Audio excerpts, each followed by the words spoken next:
Alrighty, it's week 2, Redbacks TV. Dag and Beaver with you to get stuck into all the news from around the district and the club as we gear up for this season ahead. What's happening, Beaver? Yeah, it's been a busy few weeks, Adrian, as we lead into the season and start to prepare all our junior and senior teams for the upcoming season. So committee's been hard at work, doing some great stuff. And we're getting closer to season start on the 20th of September for both seniors and juniors. All teams have now been lodged with the NDCA, and draws will come out, I'm expecting, probably in the next week or so. Yes, so if you will hear from your coach in the coming days. If you haven't already, they've been issued their team sheets. Senior captains have also been appointed. They'll be in touch with senior players. Just confirming Curtis Moore, captain 4th grade. I'll be in charge of 5th grade. Manish Kapoor, good man, will be taking, on paper, these are all actually on paper grades yet. They haven't been officially confirmed. Captaining 7s, Peter Dam in charge of 8s. And they will all be in touch just to confirm where they're heading for the season ahead, if you're wondering what's going on there. In the juniors, James Brown from the committee has been liaising with all the junior coaches and managers, which have all been appointed, except for one of our newly formed 9s team that will be resolved in the next 24, 48 hours as we close in on that, now that all our teams have been allocated. So if your coach hasn't or manager hasn't reached out to you yet from the juniors, get in touch with James Brown or myself ASAP, and we'll find out what's going on. But all those teams have been allocated and teams are looking good for the season. Pretty full.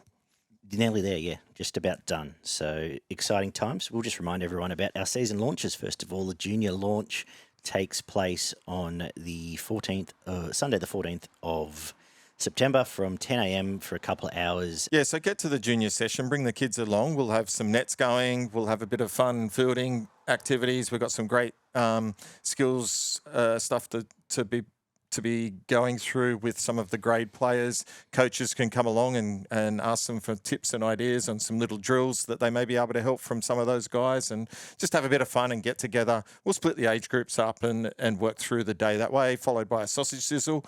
And the club will also be doing free bat grip to get your bat ready for the season. One of my biggest bugbear, Adrian, if you don't really know, among many, is kids that have a cricket bat without the proper grip put on it. So we're going to do that for you free of charge. So come down, bring your bat. We'll sort that out if you need a new one as well. The night before will be our senior season launch at X Golf in Penrith, York Road. And that should be a lot of fun, 6 till 8 p.m.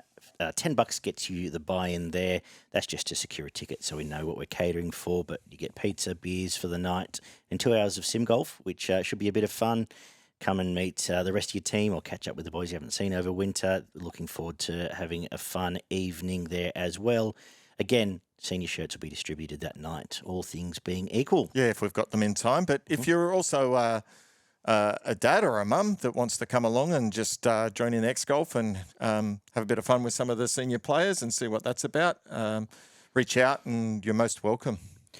Just quickly for the coaches, and we'll pass this on directly as well. There is a coaches meeting at NDCA level at the Overlander Hotel in Warrington. Stage 1 teams will be Thursday the 11th of September, 6:45 through till about 8 p.m. Stage 2 and 3 will be the Friday night, 6:45 till about 8 p.m. as well. It's expected that every team have someone there in attendance. Yeah, make sure you do get someone there. They'll probably have a register to sign in, and make sure that someone from each team attended. But it's really important that you just see what's going on. They'll give you updates on any rule changes, rule updates.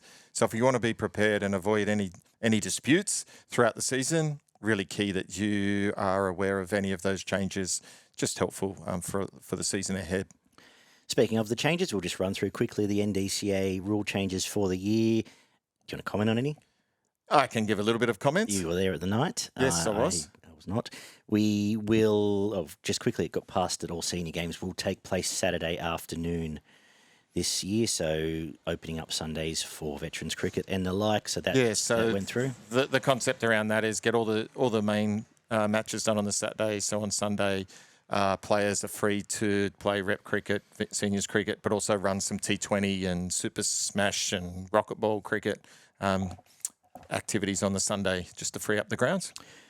Senior teams will also have a bye this year and will be expected to umpire other grades. So you'll need to supply, I suppose, six umpires on your bye week to cover off the umpires at other games. Yeah, the schedule is I don't know exactly how many games you'll get allocated to. It'll most likely be 1 or 2 games where you'll need to send players along. You will be paid, but there's 2 rates.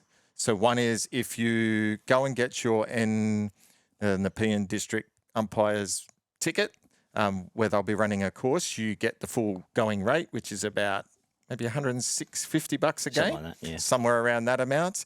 If you don't, you just turn up, you'll only get $50 for the game. So encouraging people to go and get their full ticket there.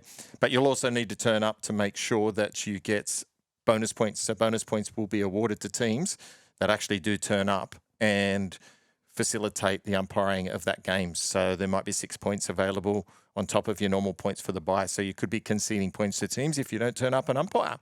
And the idea is to get some independent umpires at each game and, again, try and avoid arguments and less judiciary matters for the NDCAs. So let's see how that goes. But we'll give some more information to teams on that.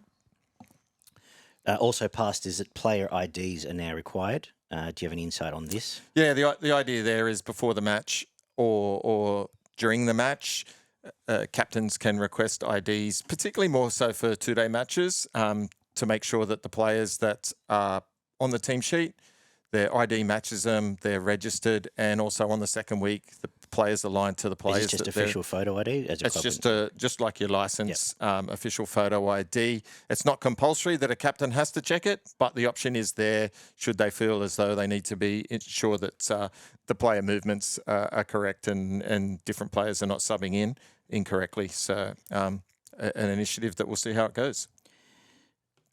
2-day cricket is back for under 16s, as well as apparently T20 cricket for under 16s. So a lot of cricket. They're going to cram into 12 rounds of cricket. Do you want to take us through any of this? I'm not going to comment too much on this other than, 2-day cricket back for under 16s, which will be a change, and T20 cricket as well. So those age groups will play a combination of 2020 games, 1-day games and 2-day cricket. Not a supporter. I'm open about that. I think it's less cricket. Well, it will be less cricket. A couple of 100 overs per team will be played this year based on the number of overs of cricket that will be now played in a day. I just hope that we get everyone getting an opportunity and we're rotating our players and giving everyone as much opportunity to play cricket, particularly at those age groups where our numbers tend to decline, that we find it hard. There is no 15s competition this year. It's a combined 15-16s, but largely at 16s. So it's certainly an area that needs some consideration and work. So, but the clubs or the majority of clubs have supported that. So good luck to the kids. Hope they enjoy it. Let's move on. We'll save my rant for later. You've been on the phone for 4 hours, so I will not drag this any further. Suffice to say, I think it's worth further discussion, and I hope that there's targeting made, and I hope, given there's only 2 under-15s teams in the whole district next year, the question around participation needs to be asked. Well, this year. And so there's only going to be 2 next year in 16s. I hope they're all asked directly via Google form or similar what they'd like, not just have blokes in rooms pontificate.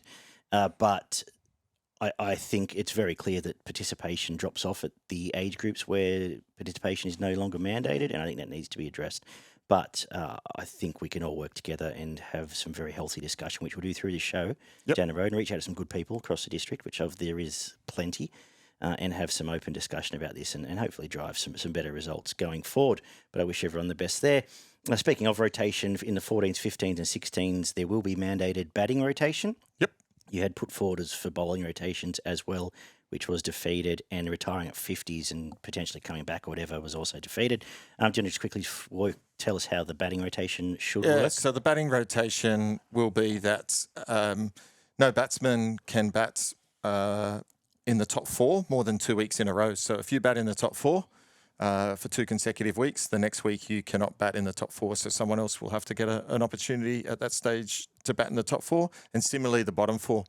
If you bat in the bottom 4 2 weeks in a row, then you can't bat in the bottom 4 the following week. So hopefully that will provide, look, it's not a perfect solution, and some teams can still potentially game the system, but it's a better solution than people just not getting an opportunity to bat and having a bit of a go. So I think that's a positive approach. Unfortunately, bowling restrictions to ensure that everyone gets a bowl in the 15s and 16s was not supported by the clubs. It was definitely Glenmore Park. It was a motion that I put forward, but unfortunately was defeated, and the reducing of retiring at 50 with the ability to come back in just to try and get more kids a bat on every given weekend was defeated as well. Not supported, but hey, we don't go anywhere if we don't discuss these things. So a couple of changes there that was successful, some that weren't. But That's right. As long as they're reviewed, and I think an open mind's had, I think, for too long, for 50 years, this district's been very much about why we can't do things or what has been done in the past. And I think in this day and age, it needs to be looked at how we can progress and make this game better at a participation level, not just for the best 4 or 5 or 6 players in the age group, but for the people that are the one, because they're already playing enough cricket. They're playing school cricket, they're training 3 times a week, they're playing rep cricket, they're playing. It's the ones that we're trying to get back on a Saturday morning or afternoon to have a hit with their mates, and that's what's lost to this game in that age group. Well, 15, 16s, if we don't have enough kids playing, we can't form a competition. And the challenge is also then taking them from that level of cricket and getting them into senior cricket, which is also proving a challenge for many different reasons, right? Many different reasons. But we need to make sure that we're giving kids and they're getting the enjoyment out of cricket, because standing in the field all day and not getting a bat or bowl is not going to produce much enjoyment. It's part of cricket, don't get me wrong, but for those kids that are on the edge, I know which way that they will go. Yeah. And even for blokes that do love cricket, sometimes it can become boring if in that sense. Yeah. Let's move on. So they're the main changes for the comp for this year. Just finish on an exciting announcement. We're just going to reveal our new training and supporters gear for the year. Thanks again to Sonali. This will be we're just going to iron the process for this one because it'll be done through the Sonali portal, we hope. But we've got our new training shirts. We've got a brand new polo as well, and training shorts, and I think they look pretty good. They're going to be available in the coming weeks. Your coaches, managers, captains will liaise with you as to how to best get them, but pretty excited to see them all out and about in the coming months as summer goes on. So it'll be great. There'll be training shirts, there'll be some polos for players and supporters. There'll be a few other bits and pieces, and we've still got some leftover supplies that we will be looking to sell throughout the season at fire sale prices. We'll be getting very cheap next week. You'll be able to grab the old playing shirts if you want, the old polos. There's hoodies. There's still bucket hats, I think. Bucket hats and flat peak caps, which look great. They just haven't been dusted off for a while. Black flat peak caps are also up for sale. Just stay tuned to gpcricket.com as well as our Facebook page for the information on that. Anything else? I think that's it, Adrian. That's a good summary, a good update. Our meetings continue the second Wednesday of every month. So everyone's welcome to come along. Welcome to come along. We just reach out if you're interested and we'll give you the details. Normally starts at 7 o'clock. Goes for however long we need to. Venues sometimes changes, depend on availability and where we can get a quiet spot. But we'll keep you posted. Reach out if you're interested in attending and providing some feedback and coming along and hear what's happened at the club or just getting involved. There's positions available on our committee and everyone's welcome. The more the merrier. Absolutely. So check out all that stuff. Stay tuned to Facebook, YouTube and gpcricket.com. We've got through these first 2 shows been quite news heavy. The good thing is once the season starts, we get to have a bit of fun and we get to talk about the on-field performances and share some stories, which I'm looking forward to, about the history of the club and what's going on at a personal level. So I'm looking forward to all that. So stay tuned in the coming weeks. But see everyone at season launch. Yeah, be there.